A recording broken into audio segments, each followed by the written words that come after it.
Olá, minha amada igreja. Vamos dar prosseguimento ao estudo de célula desse mês, que estamos falando sobre as memórias do jejum, né? Na verdade, nós estamos já na última semana, né? Estamos no final desse tema que a gente está olhando com base na trajetória de Josué, né? Está usando a história de Josué e sua missão de conquistar a Terra Prometida, né, como base para falar sobre esse tema, né? E hoje, já que estamos no final, vamos falar justamente sobre o final dessa trajetória. O momento em que Josué alcança o sucesso da sua missão. Ele conquista o que lhe estava proposto, né? Mais especificamente, o que a gente vai falar hoje é sobre como Josué conseguiu alcançar sucesso, né? Como ele conseguiu conquistar a Terra Prometida, né? Em Josué, capítulo 11, versículo 23, a gente tem a descrição do sucesso de Josué, que fala o seguinte: foi assim que Josué conquistou toda a terra, conforme o Senhor tinha dito a Moisés, e deu-a por herança a Israel, repartindo-a entre as suas tribos. E a terra teve descanso da guerra, né? Vale lembrar o peso de responsabilidade que Josué tinha para alcançar essa missão. A terra prometida foi prometida, né? Aquela terra foi prometida ao povo de Israel desde a época de Abraão. Deus tinha prometido para Abraão que daria a terra de Canaã para ele, né? E o povo de Israel sai do Egito nutrindo essa expectativa de que eles iriam para uma terra boa, que dá leite e mel e tal. E mais do que isso, o povo de Israel ficou 40 anos ali no deserto, rondando o deserto, por causa da incredulidade, do pecado do povo, das reclamações do povo, da idolatria do povo, né? E isso, para as gerações mais novas, que é justamente a geração que está acompanhando Josué agora, essa expectativa estava, né, a todo vapor, né? E Josué tinha então esse grande peso nas costas. É a promessa que fundamenta essa nação, né? Foi dada ao seu pai Abraão. E essa promessa que foi sendo nutrida, né, ao longo de décadas aí, né, de séculos, inclusive, se for contar com a época da escravidão do Egito, mas décadas se for contar apenas o período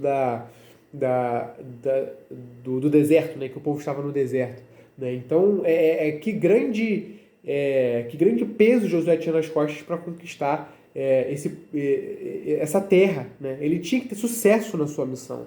Ele consegue isso. E aí a gente vai abordar hoje essa questão, como ele consegue isso, como ele alcança isso. Eu separei 3 pontos aqui para a gente falar sobre essa questão. O primeiro é justamente a santidade e a obediência. Só que isso já foi abordado nas aulas passadas.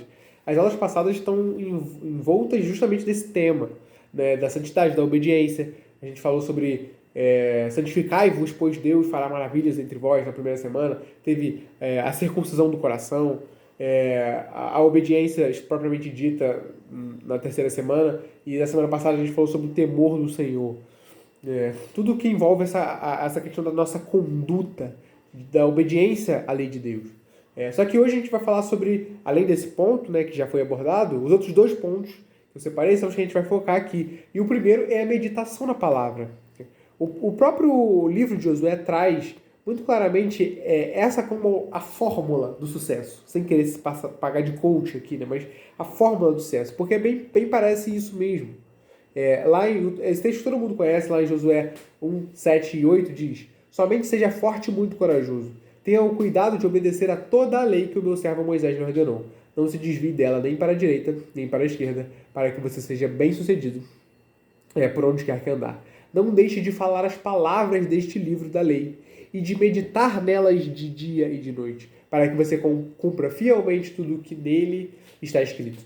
Só então os seus caminhos prosperarão e você será bem-sucedido. Então, existe aqui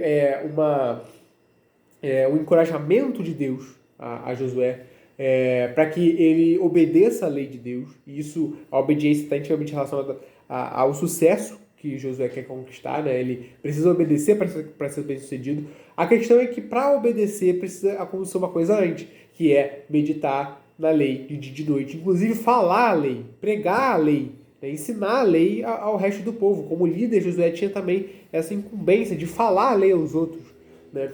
Então, para que você cumpra a lei fielmente, você precisa meditar na lei, né, de dia e de noite. E isso é o que faz você ser bem-sucedido. É só se você fizer isso, se você meditar na lei e meditando na lei, obedecer à lei, é que você alcança prosperidade e sucesso, né?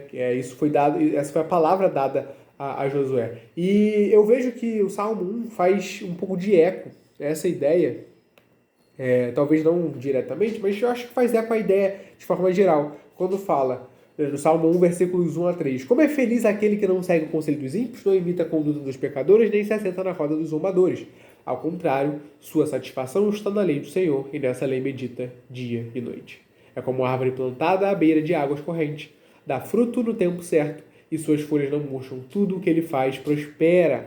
Né? Então você vê aqui o texto claramente falando, né, que a pessoa que não faz essas coisas erradas, que fala no versículo 1, essa pessoa que é feliz, que não faz essas coisas, ela, ao contrário, né, essa pessoa que não faz isso, ao contrário, tem a sua satisfação na lei do Senhor, essa pessoa é feliz.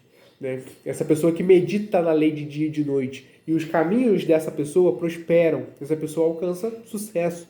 Né? Então, a meditação na palavra é muito importante. Justamente porque na meditação na palavra que a gente conhece a lei de Deus, que a gente conhece a vontade de Deus. Né? E aí a gente pode ter obediência. Mas mais do que isso, e aí já encaminhando para o terceiro ponto, né? A meditação da palavra nos leva a conhecer o próprio Deus. A meditação na palavra é uma forma de nós conhecermos a Deus, porque a Bíblia é uma maneira que Deus usa para se revelar a nós. Ele revela o seu caráter, a sua vontade, ele revela ele mesmo. Inclusive a Bíblia é a palavra de Deus. Mas a gente vê na própria Bíblia que Cristo é a própria palavra de Deus. Então a Bíblia é uma coisa que aponta para ele, para o próprio Cristo, para o próprio Deus. É por meio da palavra que a gente também alcança a presença de Deus. E aí que vem o próximo ponto, o terceiro ponto, que é a própria presença e a habitação de Deus. Uma coisa que é impossível a gente conseguir, no caso do sucesso, conseguir sucesso, né? É impossível se a gente não tiver Deus conosco. O povo de Israel estava muito acostumado a ter evidências, demonstrações claras de que Deus estava presente no meio deles. Você tinha, na trajetória do deserto, por exemplo, a coluna de fogo à noite e as nuvens ao dia, né? Mostrando claramente que Deus estava presente com eles. O maná é uma demonstração de que Deus estava ali.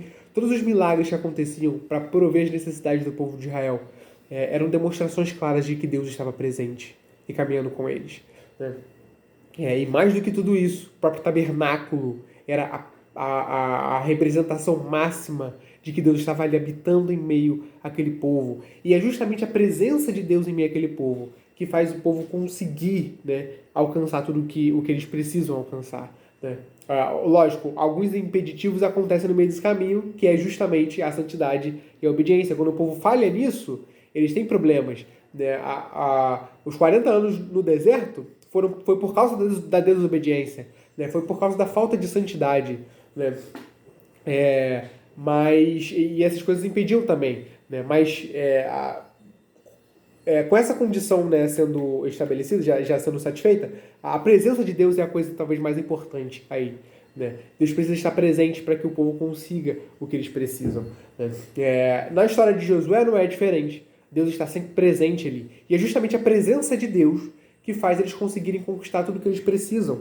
Né? Eles conseguem conquistar Jericó porque eles obedecem a Deus e Deus está presente com eles e Deus faz aquele milagre, né, que é derrubar os muros. Né? Eles conseguem muitas outras coisas, inclusive, aí eu quero focar nesse ponto aqui, a conquista que acontece no capítulo 10 de Josué. Né? Lá nesse capítulo acontece aquele famoso milagre em que o sol para. E aí você tem aqui no capítulo 10, versículos 10 a 12, dizendo o seguinte: o Senhor os lançou em confusão diante de Israel, que lhes impôs grande derrota em Gibeão. Os israelitas os perseguiram na subida de Bet-Horon e os mataram por todo o caminho até Azecá e Maquedá. Enquanto fugiam de Israel na cidade de Bet-Horon para Azecá, Do céu o Senhor lançou sobre eles grandes pedras de granizo que mataram mais gente do que as espadas dos israelitas. Então, uma clara demonstração de milagre, Deus enviando granizos aqui, né, pedras de granizos aqui, e fazendo o povo conquistar a vitória.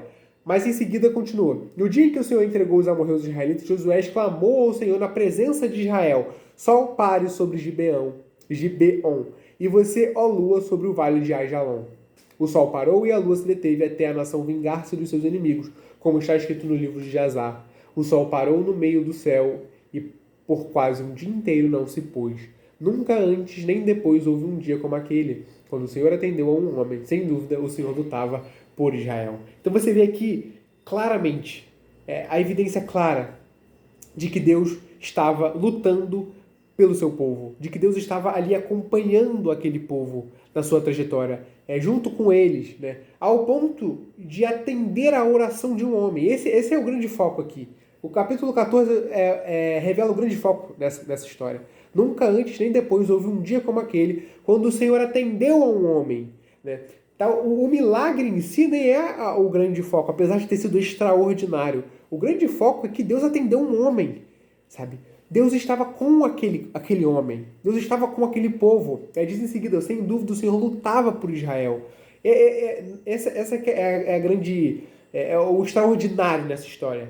Né? É Deus lutando por um homem. Deus junto com um homem. E Deus lutando pelo seu povo. Né? Junto com o seu povo. E é justamente isso o ponto mais importante que faz o povo de Israel alcançar o seu sucesso. Josué alcançar o sucesso que ele precisava alcançar, conquistar a sua missão, né? O que lhe estava proposto é justamente a presença de Deus, é o fato de Deus estar presente com o povo. Né? É isso que nós precisamos ter em mente aqui. Essa é a fórmula do sucesso, né? É a presença de Deus. A meditação na palavra, a obediência, mas tudo isso precisa apontar para o que é mais importante, a presença de Deus, o fato de Deus estar conosco e nos caminhando. Né? E aí que entra esse ponto de Deus de responder a oração de Josué. É justamente porque ele está conosco que nós podemos pedir a ele coisas extraordinárias. Como pode um homem ser capaz de pedir para Deus parar o sol? Sabe? Isso é algo fantástico e algo que alguém só tem a ousadia de fazer se tiver consciência de que Deus está ali lutando ao seu favor, né? Que Deus está realmente querendo fazê-lo vencer. Né? E nós temos que ter essa consciência de que Deus está conosco, lutando por nós, a ponto de fazer orações tão ousadas como essa que o nosso querido irmão Josué fez um dia no passado. Né? Eu quero apontar um cuidado que a gente tem que ter aqui antes de ir para o final desse vídeo. A gente fala sobre sucesso, prosperidade aqui, e isso pode gerar uma confusão porque a gente está envolto, né, de heresias que exageram, né, e até redefinem esses conceitos de forma que são contrários à Escritura. Eu estou falando especificamente da teologia da prosperidade, que é uma coisa que é bem difundida ao nosso redor. Né? E a heresia, ela muitas vezes faz isso, ou ela distorce um conceito que é bíblico, e aí isso pode causar confusão, porque as pessoas vão olhar na Bíblia e vão ver textos que falam disso. Né? O problema é que os hereges estão tratando esse conceito que a Bíblia fala de forma equivocada, ou você pega uma verdade bíblica e exagera ela, esquecendo das outras. As heresias muitas vezes estão relacionadas a isso. E a Bíblia fala sobre sucesso, a Bíblia fala sobre prosperidade, entendeu? A teologia da prosperidade nem devia ser chamada assim, para falar a verdade. Ela deveria ser chamada de teologia do dinheiro, né? Porque prosperidade é uma coisa que a Bíblia, inclusive, promete a nós. Prometeu a Josué. E o Salmo 1 expande esse conceito até para todo mundo. Como é feliz aquele que não faz isso e tal. Ou seja, não é só para Josué que isso serve para a gente também. Se a gente medita na lei de dia e de noite e tem consciência de que Deus está presente conosco, o sucesso, a prosperidade é uma coisa que a Bíblia promete para nós. Né? A questão é que isso não é toda a verdade. E outro ponto é o que a Bíblia fala sobre sucesso e prosperidade. Qual é a definição que a Bíblia dá sobre essas coisas? Né? Esse é o ponto, entendeu? Porque a Bíblia nunca prometeu que a gente vai ter uma vida confortável nessa terra. Né? Agora, uma coisa que a Bíblia promete para nós é uma terra prometida que está por vir. Né? Inclusive, lá em Hebreus, capítulo 3 e 4, né, no metade do capítulo 3 mais ou menos, na verdade, a partir do versículo 7 do capítulo 3, acho que é isso, e até quase o final ali do capítulo 4, o autor vai tratar justamente dessa ideia do descanso, da terra, do descanso, como algo que aponta para algo maior, né? O autor de Hebreus cita um salmo em que o próprio Davi fala, hoje me obedeça a minha voz para que entre no descanso. Agora eu não lembro exatamente do texto como é que tá, né? Só que a questão é que o salmo ele evoca esse momento em que o povo de Israel estava para entrar na terra do descanso, conquistar a terra prometida. Só que o salmo ele fala, aplica aquele momento para hoje, né? Lógico, hoje no momento em que Davi disse isso. E o autor de Hebreus pega essa sacada do salmista, que está depois do evento da conquista da terra de Canaã, falar para a gente obedecer a Deus e ganhar o descanso hoje. Ele fala isso hoje. Hoje ouçam a minha voz, né? Falando, obedeçam a minha voz e tal, para que entre no descanso.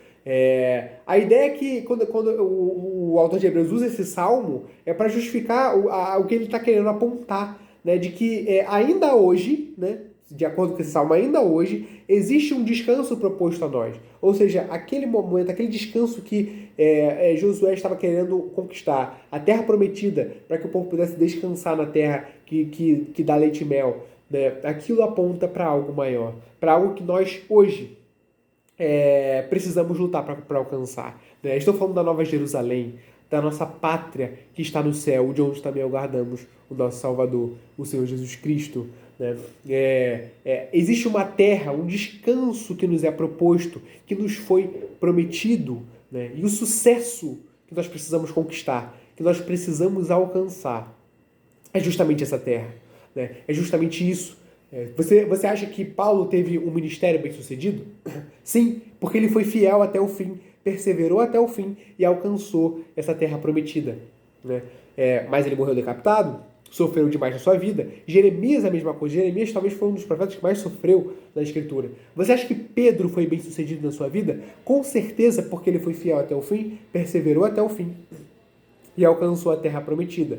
Porém, ele morreu crucificado de cabeça para baixo, né, segundo a tradição da igreja, né, porque ele não era digno, segundo ele não era digno de morrer da mesma forma que o seu Senhor, né? Isso é sucesso, isso é ser fiel, isso é perseverar até o fim e alcançar a terra prometida que nos foi proposta, que nos foi prometida, né? A terra que nos foi prometida, a pátria, o reino que nos foi prometido. Isso é sucesso. E é isso que nos está sendo proposto hoje. Que a gente olhe para a história, para a trajetória de Josué, e pense que isso aponta para o que a gente vive hoje, né? Isso é tudo uma referência, algo uma sombra para o que a gente vive hoje, que é a realidade, né? E nunca se esqueça que o que nos faz alcançar isso, né, nossa terra prometida, é assim, a nossa obediência, a nossa santidade, a meditação na palavra, mas principalmente a presença do Senhor. Hoje nós temos uma revelação que Josué não tinha. É a revelação de que o Verbo se fez carne e habitou entre nós. É isso, meus irmãos. A gente hoje tem a presença de Jesus Cristo. É claro, ele ascendeu aos céus, mas enviou o seu Espírito para habitar na sua igreja. O Espírito Santo habita na sua igreja. O Espírito Santo nos conduz até lá. E é porque o Espírito Santo está conosco que podemos ter certeza que vamos alcançar a terra prometida e obter sucesso na nossa vida cristã. A Bíblia também relaciona a vida cristã, ilustra a vida cristã como uma corrida, né? Uma corrida que nos é proposta. Paulo fala isso em Filipenses 3, o autor de Hebreus, inclusive, também fala isso no capítulo 12, né? Nós devemos correr a corrida que nos é proposta e alcançar o prêmio que é Jesus Cristo. Não estou falando em momento algum que a salvação é por obras, é por mérito. Não, tudo isso nos foi conquistado por Cristo já. Mas existe essa parte ativa que nós devemos ter, né, nesse processo de santificação até lá. Eu não acredito em perda de salvação, mas uma coisa é clara na Escritura. Quem perseverar até o fim será salvo. E Deus já nos deu todos os recursos que precisamos para perseverarmos até o fim, né? Nós temos tudo, nós temos a igreja, temos a palavra, temos a oração e temos principalmente o Espírito Santo, que é a presença de Deus conosco, que nos faz vencer as batalhas. É isso, meus irmãos, é isso. Que a gente tenha isso em mente. Ele está conosco. Podemos fazer orações fantásticas como Josué fez, né? apontou, esperando o milagre de Deus na nossa vida, para que a gente consiga alcançar a carreira, o prêmio que nos foi proposto, né, que é Jesus Cristo, da Nova Jerusalém. Em nome de Jesus, meus irmãos. É isso, essa palavra que eu tinha para vocês hoje. Fiquem com Deus.